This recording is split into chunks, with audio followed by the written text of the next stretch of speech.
vi også sidder. Ja. Ja. Men, Frank, skal vi gå ud og spille shuffleboard? Nej, du, jeg skal sgu hjem. Hvorfor? Skal vi ikke lige tage et spil først?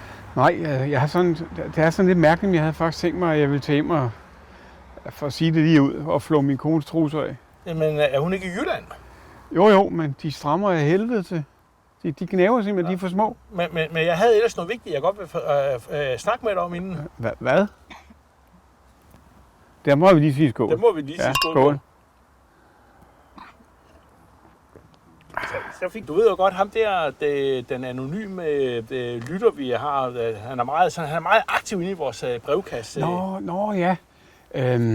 Morten. Birgit og Morten. Fra, de går anonyme, ikke? Jo, lige præcis. Ja, det er dem op for Ålsgård. Ja. Jo. Jeg er jo blevet hemmelig afstandskæreste med hende. Nå, fantastisk. Så skal vi have en skål. Det skal fejres. Ja, det skal ja, skål. Skål. Tillykke med det. Ja. Nå, men hun har jo faktisk fødselsdag i dag, så jeg kom til at sende hende blomster. Nå, det var da sødt af dig. Ja, men jeg kom til at skrive fra kæresten, og nu er jeg lidt bange for, at Morten han kan gå hen og blive sur. Det tror jeg nu. Det må vi lige skåle på. Ja, skål. Ja, skål. Dejlig øl. Jamen, det kommer ikke til at ske, altså, når Birgit ser Mortens forelskede øjne, så tænker hun, tænk, at han sender sådan nogle blomster til mig, der er så sød efter så mange år. Det er jo fantastisk.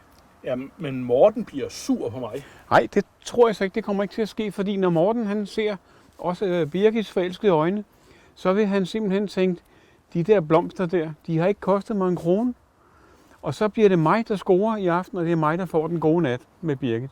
Sådan tror jeg, Morten han tænker. Det skal simpelthen fejres. Ja, for satan, det bliver fantastisk for dem. Skål. Jamen, så kan jeg jo ikke sige tillykke til hende, fordi så opdager hun, det er mig. Og så bliver Morten skidesur.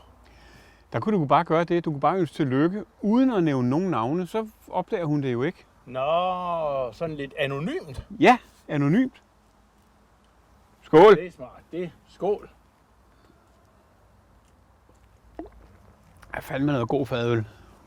Nå, men jeg vil gerne sige tillykke, og det er selvfølgelig helt anonymt, så jeg nævner ingen navn, Birgit. Nej, det synes jeg er godt. Og nu tror jeg, nu kan jeg mærke, at nu vil jeg gerne hjem. Jeg skal hjem og skifte. Det der undertøj, det skal altså af nu. Skål. Skål. Skål, Birgit.